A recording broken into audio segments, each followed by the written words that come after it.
De Potspeciale Troepen adalah sebutan pasukan khusus Belanda yang dipimpin langsung oleh Raymond Pierre Paul Westerling. Alih-alih pasukan khusus yang dikomandoi langsung oleh Westerling melakukan pembantaian terhadap ribuan rakyat sipil di Sulawesi Selatan pada bulan Desember tahun 1946 hingga 1947. Sebelum nantinya merencanakan kudeta kepada Soekarno sebagai Presiden RIS, di daerah Jakarta dan Bandung setelah Belanda berhasil memecah belah Indonesia menjadi beberapa negara berbentuk federal.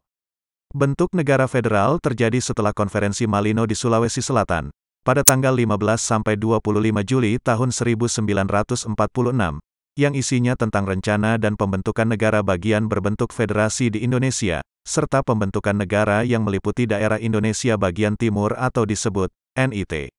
Sebab wilayah tersebut pernah diduduki oleh Australia dan diserahkan kepada Belanda pada tanggal 15 Juli tahun 1946. Sehingga atas penyerahan tersebut pemerintah Belanda mendapat pengakuan wilayah Indonesia Timur secara de jure dan de facto. Namun, selama konferensi Malino berjalan para peserta terpecah menjadi dua kubu, yaitu kubu yang pro terhadap Republik dan kubu yang pro-federal. Oleh karena itu, pada tanggal 16 Juli tahun 1946 Van Mook menyampaikan pidatonya bahwa penting jika negara-negara dalam Federasi Indonesia ditempatkan dalam posisi untuk memerintah wilayahnya sendiri. Dengan demikian, hal ini adalah momen terbaik bagi pemerintah Belanda untuk menguasai Indonesia seutuhnya dengan cara memecah belah Indonesia menjadi negara boneka yang sifatnya federal. Awalnya seluruh delegasi Malino menolak jika kolonialisme kembali ke Indonesia, akan tetapi setelah konferensi berjalan rasa ragu atas usulan pembentukan negara Indonesia Timur muncul. Sebab para delegasi tersebut tidak mau meneruskan gagasan itu sebelum mendengar pendapat dari rakyat Jawa dan Sumatera.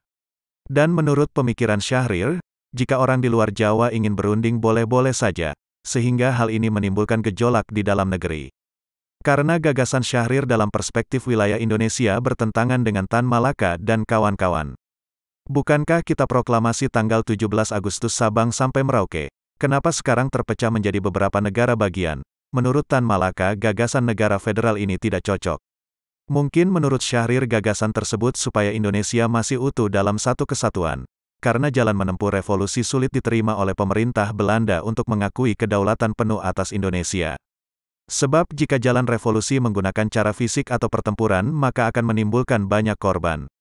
Untuk penjelasan detail tentang konferensi Malino dapat dilihat di video sebelumnya tentang negara Republik Indonesia Serikat pada link di atas. Di tahun yang sama sang patriot dan juga seorang pemberontak, yakni Kahar Muzakar, saat perannya terus dibutuhkan tentara revolusi yang kemudian sudah berubah nama menjadi TNI, untuk membangun satuan militer di Makassar pada tahun 1946 sampai tahun 1947. Sayang, upayanya dalam membentuk satuan gerilya dengan membina kader-kader muda, gagal akibat terjadinya kekacauan atas ulah aksi polisionil Kapten Raymond Westerling, yang dikenal sebagai pemimpin pasukan elit Belanda.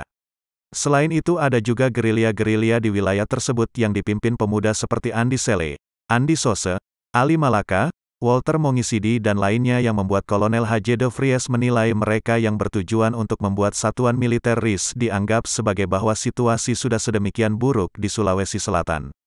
Kemudian permintaan pasukan dari de Vries, mereka tiba di Makassar dengan menunggangi kapal pada tanggal 5 Desember tahun 1946 yang ditugaskan untuk menumpas pemberontak. Pemerintah Belanda menyebut pejuang nasionalis dan republikan dengan sebutan pemberontak. Satuan militer Belanda di Sulawesi Selatan tentu tidak sebanyak di Jawa. Untuk tugas berat demi tercapainya keamanan setelah konferensi Malino itu, juga jelang terbentuknya negara Indonesia Timur, NIT, maka pasukan khusus De Potspeciale Troepen didatangkan. Pemimpin pasukan khusus Belanda tersebut merupakan kapten termuda dengan umur 27 tahun dalam tentara Hindia Belanda. Tentu Westerling dibantu oleh bawahannya, yakni Letnan Vermeulen dalam patroli berdarah itu. Tampaknya setelah mengumpulkan data intelijen pada tanggal 10 Desember tahun 1946 dan pada tanggal 11 Desember tahun 1946 mereka mulai beroperasi menyusuri jalan dan membuat kamp di Mato Angin, sebelum nantinya bergerak menuju Kampung Batua. Karena menurut Westerling pemimpin penting dalam perlawanannya terhadap Belanda berada di kampung itu.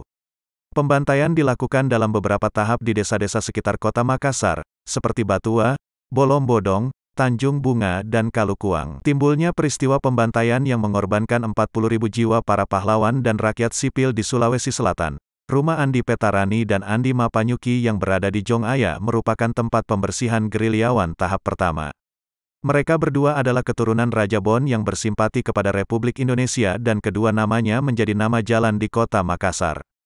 Gelombang pertama, sejarah pembantaian Westerling yang asli Makassar, yakni Maulwi Saelan, dilakukan dari tanggal 11 hingga tanggal 16 Desember tahun 1946 di Makassar dan sekitarnya. Gelombang kedua, dilakukan pada tanggal 17 hingga tanggal 31 Desember tahun 1946 di Goa, Takalar, Jeneponto, Polombangkeng dan Binamu. Gelombang ketiga, 2 hingga tanggal 16 Januari tahun 1947 di Bantaeng, Gantaran, Bulukumba dan Sinjai. Dan gelombang keempat, terjadi pada tanggal 17 Januari hingga tanggal 5 Maret tahun 1947 di Maros, Pangkajene, Sigeri, Tanete, Baru, Parepare, Polewali, Mandar, Sidenreng dan Rapang. Pembantaian juga terjadi di Supa, terdapat 208 orang terbunuh. Selain itu rajanya juga terbunuh selama operasi pembersihan oleh Westerling. Dalam pembantaian tersebut Westerling menyebutnya, pengadilan militer, di mana kebenaran berada di tangan Westerling. Pengadilan tersebut diadakan ketika Westerling datang dan semua warga dikumpulkan di tanah lapang sebuah desa. Mereka dipisahkan antara laki-laki dewasa, anak-anak dan perempuan. Rakyat jelata atau warga yang dicurigai disuruh untuk memberitahu di mana gerilyawan Republik yang dicap memberontak pemerintah Belanda. Kekejaman Westerling memberi tembakan mematikan dipertontonkan kepada warga, sehingga dapat tidaknya gerilyawan yang dicari jika sudah menakuti penduduk, maka ada harapan dari Westerling agar gerilyawan tidak dibantu oleh rakyat sipil. Terlihat jelas belum sampai 2 minggu setelah kedatangan pasukan khusus Belanda, keadaan Sulawesi berubah total. Tentu saja dengan meninggalkan korban yang diperkirakan jumlahnya ribuan, di mana angka 40.000 jiwa sudah puluhan tahun terngiang sebagai jumlah korban Westerling di Sulawesi Selatan. Sehingga 40.000 jiwa itu dijadikan nama jalan, monumen 40.000 jiwa dan batalion 40.000 jiwa. Namun ada catatan penting terkait peristiwa pembantaian Westerling yang terbunuh sejumlah 40.000 orang ternyata menurut Remy Limpah seorang sejarawan Swi Belanda, angka paling rasional adalah lebih dari 3.500 jiwa dan sudah termasuk 500 orang yang tewas dibunuh oleh milisi pro-federal. Hal ini juga diyakini oleh sejarawan militer asal Sulawesi Selatan Letnan Kolonel Natsir Said. Oleh karena itu, jumlah 40.000 itu fiktif dan diumumkan untuk menyemangati pasukan sendiri supaya mengundang simpati internasional. Ujar menurut Letkol Natsir Said dalam buku Westerling de Eenling. Secara hierarki unit tentara Depot Spesiale Troepen langsung berada di bawah Kepala Staf Mayor Jenderal D.C. Boerman van Frieden dan ada dalam perlindungan Mayor Jenderal E. Engels sebagai Direktorat Pusat Pelatihan atau disebut DCO. Di Sulawesi Selatan, mereka langsung bertanggung jawab kepada Kolonel H.J. de Vries, melainkan bukan komandan lokal seperti Letnan Kolonel H.J. Vinendal atau Mayor Jan Stakens. Oleh karena itu, Westerling menjalankan perintah penertiban dengan caranya sendiri, yakni aksi polisionil pembunuhan massal. Pada saat itu Kolonel Hendrik J. de Vries meminta pertimbangan kepada Panglima tertinggi tentara Belanda di Indonesia, yakni Letnan Jenderal S. Haspur, untuk mengirimkan pasukan khusus ke Sulawesi Selatan guna menertibkan gerilya-gerilya Indonesia yang menentang pemerintahan Belanda. Akhirnya hal itu pun disetujui Jenderal Spoor dan Mayor Jenderal Engels mengutus Westerling. Menurut Remy Limpah, Westerling mengatakan bahwa Jenderal Engels paham betul metode dan pendapat saya dalam menangani penertiban itu sehingga ia memerintahkan saya untuk pergi ke Sulawesi Selatan. Dengan demikian, terjadilah malapetaka pembantaian ribuan korban. Setelah peristiwa di Sulawesi Selatan mulai bocor ke forum internasional, Jenderal Spoor bersikap mendua terhadap kekejaman yang dilakukan anak buahnya tersebut. Jenderal Spoor mengakui terjadinya peristiwa itu kepada Gubernur Letnan Jenderal H.J. Van Mook pada tanggal 17 Maret tahun 1947.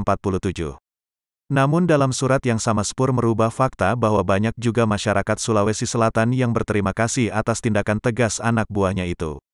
Padahal kejadiannya mereka dibantai oleh Westerling dan pasukannya. Kemudian pada Februari tahun 1947, pasukan Depot Spesiale Troepen ditarik kembali ke Jawa dan Jenderal Spoor segera membentuk komisi penyelidikan untuk berpura-pura upaya menutupi kecerobohan yang dilakukan anak buahnya, yakni Westerling. Penyelidikan tersebut kemudian mengarahkan tuduhan penyalahgunaan kekuasaan kepada 3 perwira KNIL, Richborst, Stakens dan Vermeulen. Oleh sebab itu, karena penyelidikan ini dibuat untuk drama sehingga Spur menyebut operasi penyelidikan itu tidak harus dilakukan penggalian lebih dalam. Sudah jelas, secara hukum aktor utama peristiwa berdarah di Sulawesi Selatan, yaitu Kapten Westerling nyaris tak pernah tersentuh. Alih-alih mendapat sanksi, dengan percaya diri dia tetap melanjutkan metode mautnya di Jawa, yaitu Jakarta dan Bandung, karena dia telah dibebas tugaskan atau istilahnya dikeluarkan dari tentara Belanda pada November tahun 1948. Pada tanggal 22 Desember tahun 1949, Sultan Hamid melakukan pertemuan dengan Westerling di Hotel Des Indes yang sekarang menjadi komplek pertokoan Duta Merlin di Jalan Gajah Mada, Jakarta Pusat. Westerling menyatakan tak setuju Soekarno menjadi Presiden RIS. Dia juga memberitahukan bahwa dirinya telah membentuk pasukan Angkatan Perang Ratu Adil atau disebut APRA, pasca dibubarkannya pasukan Depot Speciale Troepen. Pasukan tersebut berkekuatan 15.000 orang dan Westerling menawarkan Hamid untuk mengambil alih komando pasukan APRA. Namun, tawaran itu Sultan Hamid II menolak karena tidak yakin Westerling memiliki pasukan sebesar itu. Tapi kemudian Hamid berubah pikiran, dia menyatakan bersedia menjadi Panglima APRA pada tanggal 10 Januari tahun 1950 dengan syarat, pasukan APRA harus terdiri dari bangsa Indonesia saja. Maksud Hamid menerima tawaran tersebut karena ingin mempertahankan negara federal dari tokoh-tokoh Republik yang ingin menghapuskan negara-negara bagian menjadi Negara Kesatuan Republik Indonesia. Akan tetapi, belum sempat menerima pasukan APRA, Hamid mendengar dalam sidang kabinet RIS bahwa APRA menyerang Bandung pada tanggal 23 Januari tahun 1950 yang menewaskan 79 anggota TNI, tapi hanya 63 mayat yang diketahui identitasnya. Pasca penyerangan APRA di Bandung, Komisaris Polisi J.H. van der Vermeulen sebagai Komandan APRA menyerahkan diri pada tanggal 26 Januari tahun 1950 dan 300 pasukan APRA lainnya juga menyerah. Sementara pengadilan militer Belanda menuntut mereka dengan tuduhan melarikan diri dari dinas militer. Kemudian pemerintah Republik Indonesia Serikat mengeluarkan perintah penangkapan Westerling. Tetapi Westerling sudah kembali sejak awal ke Jakarta setelah insiden penyerangan itu dan memberitahu Hamid mengenai serangan APRA tersebut di Hotel Des Indes pada tanggal 24 Januari tahun 1950. Atas peristiwa itu Hamid pun marah dan tidak menyetujui adanya penyerbuan di kota Bandung. Namun tidak berhenti di sini saja, alih-alih tidak setuju dengan aksi Westerling, Hamid memerintahkan Westerling dan rekannya Inspektur Polisi Frans Najoan untuk menyerang sidang Dewan Menteri RIS pada tanggal 24 Januari tahun 1950, pukul 7 malam. Waktu itu sidang dimulai pada pukul 5 sore. Dalam penyerbuan itu, Hamid juga memerintahkan agar semua menteri ditangkap, sedangkan Menteri Pertahanan Sultan Hamengkubuwono ke-9, Sekretaris Jenderal Ali Budiarjo dan Kepala Staf Angkatan Perang RIS atau disebut APRIS, Kolonel TB Simatupang harus ditembak mati seketika itu juga. Sebagai penyamaran, Hamid sendiri harus mendapatkan luka tembakan ringan di kakinya. Perlakuan Sultan Hamid kepada pemerintahan RIS, disebabkan kegerahan Hamid atas politik dan gerakan bawah tanah yang dilakukan oleh kaum-kaum yang ingin mengubah negara federal RIS menjadi Negara Kesatuan Republik Indonesia. Tentu saja Hamid gerah, karena ia masih berpihak pada politik pemecah belah Belanda yang menginginkan Indonesia menjadi beberapa negara bagian, yakni negara federal. Akan tetapi, perintah Hamid kepada Westerling dan Frans Najoan upaya melakukan penyerangan tersebut gagal. Akhirnya Hamid ditangkap di Hotel Des Indes pada tanggal 5 April tahun 1950 oleh Sultan Hamengkubuwono ke-9 atas perintah Jaksa Agung RIS Tirtawinata.